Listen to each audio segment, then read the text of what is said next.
Pozdravljeni! Danes se bomo ukvarjali z osnovami spopada na progi med dirko Formule 1. Kaj je v bistvu dovoljeno in kaj ne?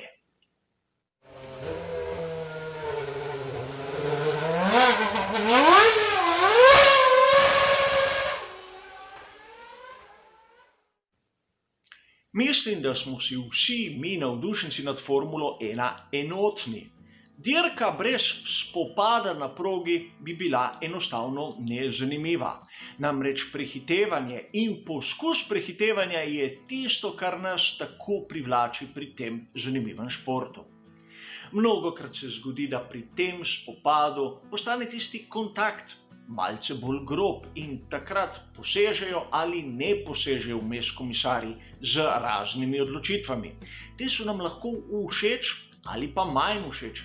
In mnogi izmed nas imamo nasprotujoča si mnenja. Glej, oni je pretiraval, tisti tam bi moral dati več prostora, manever sploh ni bil izveden korektno in podobno.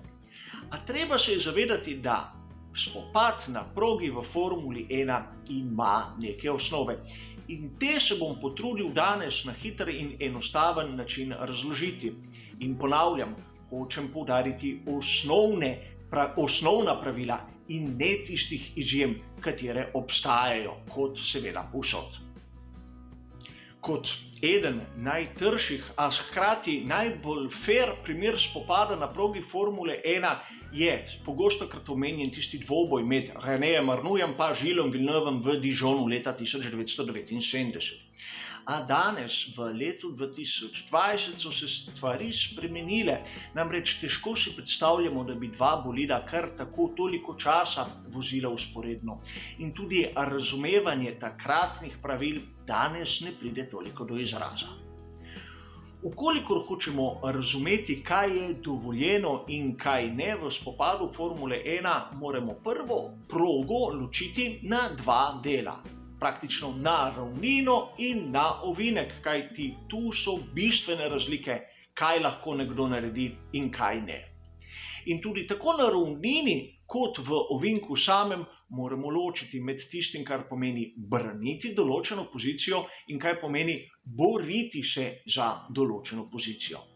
Pogostokrat navdušenci te prvine zamešamo med sabo in zato pride do zelo kompleksnih situacij, ko je težko razložiti, da nekatere stvari pač ne veljajo tam.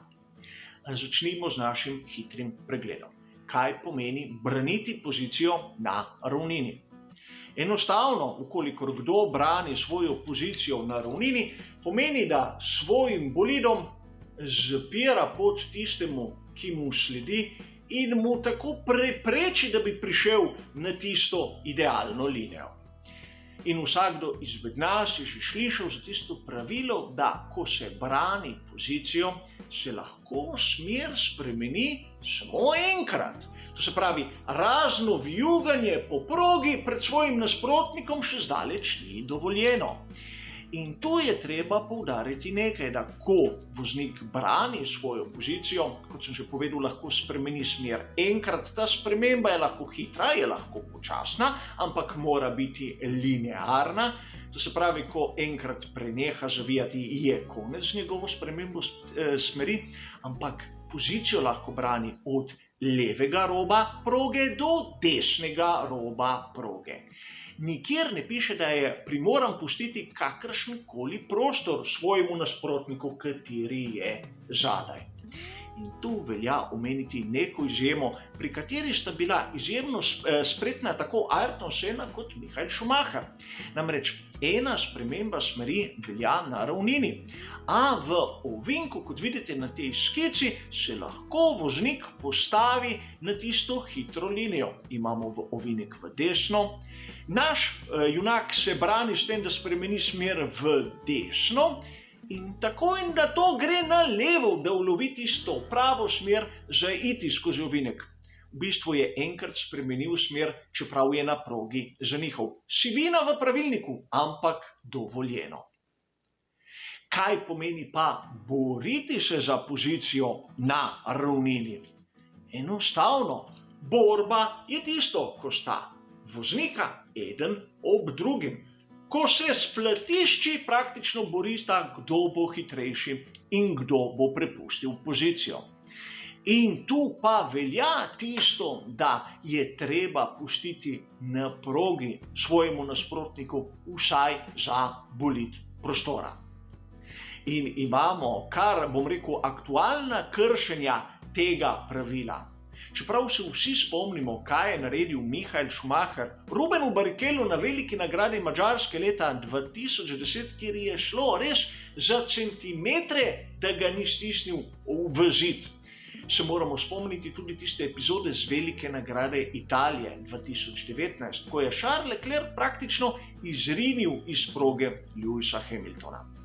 V prvem primeru je dobil na naslednji dirki Michael Schumacher 10 kazenskih mest na štartnem razporedu. Na drugem primeru je Charles Leclerc dobil tisto zadnje opozorilo pred črno zastavo in diskvalifikacijo iz tiste dirke, katero je nato zmagal. A zanimivo je tukaj nekaj. Mnogokrat ste lahko opazili med dirko Formule 1 oziroma prostih treningih ali kvalifikacijah, da nekomu vzamejo čas, če gre vsemi 4 kolesi izven proge, izven tiste bele črte. No, tu to pravilo ne velja. Treba je pustiti prostor za vsa 4 kolesa na progi, ne samo za delček kolesa ali kaj podobnega. In spet se bomo vrnili k neki izjemi, katera je zanimiva. Namreč vsi mi je znan tisti manever, katerega je izvajal Max Verstappen. Namreč spremenil je smer samo enkrat, se postavil pred onega zasledovalca in naglo zavrl. Izjemno nevaren manever, podoben tistemu, ki ga je naredil Michael Schumacher, malce prej omenjenem.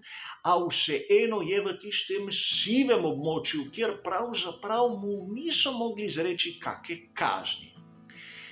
Viri navajajo, da pokojni Charlie Whiting ga je kar nekajkrat poklical k sebi in mu razložil, da se tako ne gre. In spomnimo se, da po mojem osebnem mnenju in interpretaciji je Daniel Ricciardo kot takratni njegov moštveni kolega malce izgubil potrpljenje v Bakuju leta 2018. Namreč takrat, ko je pričakoval njegov manever, enostavno ni zavrl in oba sta šla v izletno cono. Kaj so naredili komisarji v tem primeru, po mojem osebnem mnenju, izjemno modro odločitev. Vsakemu so dali opomin, kajti vsak je naredil nekaj, kar ne sodi na progo. Zgodba v ovinku ima po svoje podobne značilnosti, a čisto drugačni zorni kot, s katerimi moramo gledati. Namreč najprej, kaj pomeni braniti pozicijo v ovinku, dobesedno v žargonu se to imenuje zapreti vrata. Namreč tisti, ki vodi, si lahko izbere linijo in namesto tisto hitro zunanjo linijo se postavi bolj proti notranjosti, proti vrhuncu ovinka in tako prepreči onemu, ki mu sledi, mu ne da prostora, da bi ga sploh poskušal prehiteti. Na ožjih progah, katerih smo priča danes v današnjem svetu Formule 1, lahko voznik zasede praktično sredino proge in tako oni, ki mu sledi, ne levo, ne desno, nima dovolj prostora, da bi ga sploh skušal prehiteti. In tu smo povedali v bistvu vse. Tisti, ki je zadaj, lahko poskuša nekaj podobnega. Manever se imenuje dive bomb, ko se na slepo požene v tisti ozki prostor, zavira bistveno kasneje kot oni, kot je pred njim in skuša v zadnjem trenutku speljati ovinek. Ukolikor mu to ne uspe, ga komisarji kaznujejo. A bolj zanimiva je tista borba za pozicijo. In tu lahko ločimo spet dva različna vidika. Ukolikor se poizkuša prehiteti po notranji ali po zunanji strani. In po notranji strani so zadeve bolj ali manj jasne. Namreč na tistem vrhuncu ovinka, ko se ta linija približa tistemu notranjemu robu, je odvisno, kje se kdo nahaja. Ukolikor je napadalec, to se pravi tisti notranji, za bolidom, kateri je pred njim, ukolikor pride do kontakta, je krivda na njegovi strani. Ukolikor je sta bočno oziroma tisti, ki skuša prehiteti, ima prednje kolo med kolesoma onega, ki je spredaj, je situacija poravnana, odgovornost se razdeli na oba. Ukolikor sta poravnana na apeksu ovinka, oziroma je tisti, ki prehiteva malce spredaj, je tisti na zunanji liniji, tisti, ki brani, tisti, ki nosi vso odgovornost. In seveda to gre samo za nek oris osnovnega primera. Lep primer tistega prvega, ki smo ga videli, je bil poizkus prehitevanja Lewisa Hamiltona nad Aleksandrom Albonom na veliki nagradi Brazilije leta 2019. V bistvu pred ovinkom, pred tistim vrhuncem je bil še dovolj daleč, ni bil praktično na mestu primernem, da bi izkoristil svojo višjo hitrost in trčil je v Albona, govorim za Lewisa Hamiltona, praktično še preden mu je postavil prednja kolesa med obe kolesi Albona. Zato je dobil tudi upravičeno kazen, če se mene vpraša. In seveda v Formuli 1 imamo kar nekaj podobnih primerov, a o teh primerih mogoče kdaj bolj podrobno v kakšni drugi priložnosti. Imamo pa še drug primer, kateri je malce bolj redek v svetu Formule 1.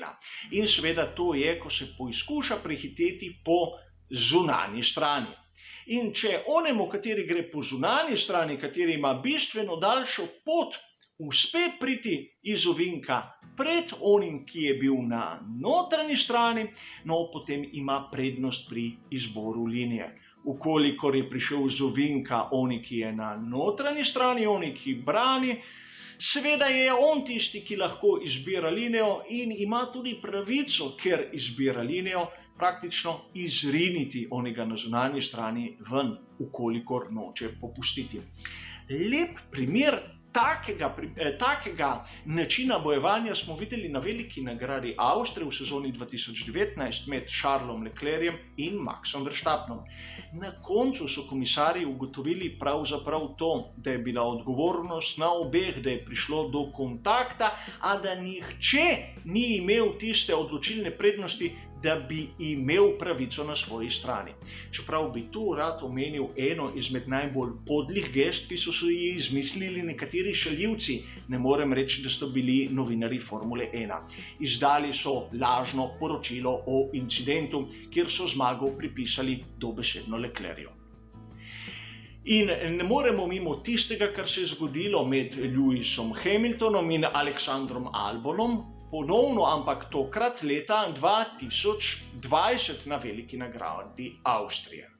Namreč, mnogi so rekli, da bi moral Lewis Hamilton pustiti ob tistem poizkusu prehitevanja Aleksandru Albonu dovolj prostora, da bi ga prehitel. In kolikor pogledamo fotografije, bomo videli, da mu je pustil dovolj prostora. Nato sem šel pogledat zadevo v poročilo, kaj je bil sploh vzrok za tisto kazen Lewisu Hamiltonu, in verjeli ali ne, komisarji so ugotovili, da je Lewis Hamilton trčil v Aleksandra Albona. Kar seveda je njihovo objektivno mnenje, za katerim lahko se tudi kdo strinja, a bi rad ponazoril nekaj, kar se je zgodilo spet na že omenjeni dirki veliki nagradi Brazilije 2019. Zopet bomo pri Sebastianu Vettelu in Charlesu Leclercu. Spomnimo se njihovega medsebojnega trčenja. Kaj so odločili komisarji takrat? Da je odgovornost razdeljena 50-50. In tu bi rad omenil nekaj, kar je izjemno pogosto pri odločitvah komisarjev Formule 1. Seveda, različni ljudje različno vidimo in se različno odločamo. Mogoče je kdo navijač, pa bi rad, da njegovi zmeraj zmagajo, mogoče nekdo drugače interpretira neka pravila, a pogostokrat se zgodi, da komisarji, namesto da bi ugotavljali stanje in to po pravilniku sankcionirali ali ne, popravljajo tisto, kar se je zgodilo na progi. Verjetno Leclerc in Vettel nista bila kaznovana, zato ker sta oba odstopila. S tem, da so kaznovali Lewisa Hamiltona, so pa hoteli nekako izenačiti tisto, da je Aleksander Albon izgubil toliko mest. Nekaj, kar ni v vlogi komisarja Formule 1, a gre za moje osebno videnje, osebno mnenje. Toliko o tem hitrem pregledu, kaj so bistvene, osnovne značilnosti spopada na progi. Hvala za vašo pozornost in nasvidenje.